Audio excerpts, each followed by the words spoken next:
अब दोनों बहुएं खरीद कर आए राशन में से काफी थोड़ा ही बनाती हैं, जिसमें वो परिवार वालों को बनाकर खिलाती हैं।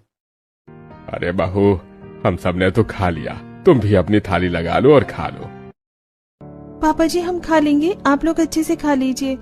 रेची दीदी, काजल दीदी, अच्छी तरीके से पेट भर कर खाना खा लेना, क्योंकि क्या पता कल हमारे घर में राशन होगा कि नहीं होगा। राहुल की बातों में घर की गरीबी, बदहाली और थोड़ी राशन में गुजारा करने की व्यथा झलक रही थी, जिससे घर के बड़ों की आंखें डबडबा गईं। एक तरफ सबके घरों में साल भर का राशन आता है और हम 2 टाइम के खाने की भी मोहताज हैं। सभी को खिलाकर दोनों बहू खुद चावल का पानी पीकर रह जाती हैं।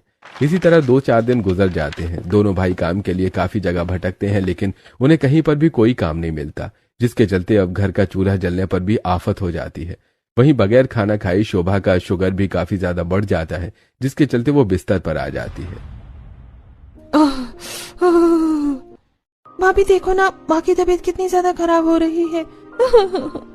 पिछले 2 दिन से हमारे घर में खाना नहीं बना। बगैर खाने के माँ जी का शुगर बढ़ गया है, इसलिए उन्हें परेशानी हो रही है। अब दीदी हम दोनों को ही कुछ करना पड़ेगा। तुम बिल्कुल सही कह रही हो, इस तरह से अब हाथ पर हाथ रखकर बैठने से घर नहीं चलने वाला। मजबूर होकर दोनों बहुएं काम देखने के लिए घर से बाहर निकलती हैं, जहां केतकी के घर में साल भर का राशन उतर रहा होता है। अरे भैया जरा संभल कर उतरना, सारा राशन कुछ भी गिरना नहीं चाहिए। सारा राशन महंगे का है, कुछ गरीब लोगों ने तो साल भर का राशन एक साथ देखा भी नहीं। दोनों गरीब बहू को अपने घर में साल भर का राशन उतरते देखकर केतकी घमंड में चूर डींगे मारती है। दोनों बहुएं भूखी प्यासी कई जगह काम ढूंढने के लिए जाती हैं। हर जगह देख लिया, लेकिन कहीं पर कोई काम नहीं मिला। घर का गुजारा कैसे चलेगा समझ नहीं आ रहा। अभी चलते चलते कुसुम एक फैक्ट्री के बाहर बोर्ड लगा देखती है। राशन के पैकेट बनाने के लिए महिलाओं की आवश्यकता है। दीदी मेरे ख्याल से यहाँ पर काम की बात बन जाएगी, चलिए देखते हैं।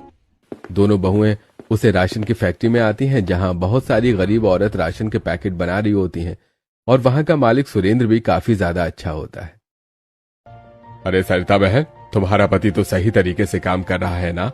जी साहब, अब तो वो काम पर भी जा रहे हैं, घर का खर्चा भी दे रहे हैं, और मैं जो यहाँ कमाती हूँ वो बचत के तौर पर जमा करते हैं, बच्चों के भविष्य के लिए।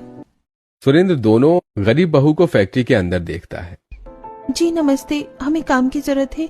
बाहर इश्तेहार में लिखा था कि यहाँ पर औरतों की आवश्यकता है। हाँ बिटिया, यहाँ पर राशन के पैकेट बनाने के लिए मुझे 2 औरतों की जरूरत है। सैलरी थोड़ी कम है, महीने के 7-8 हजार रुपए है। कोई नहीं काका, हम इतने में भी काम कर लेंगे, लेकिन घर में थोड़ी मजबूरी है, इसलिए हमें थोड़ा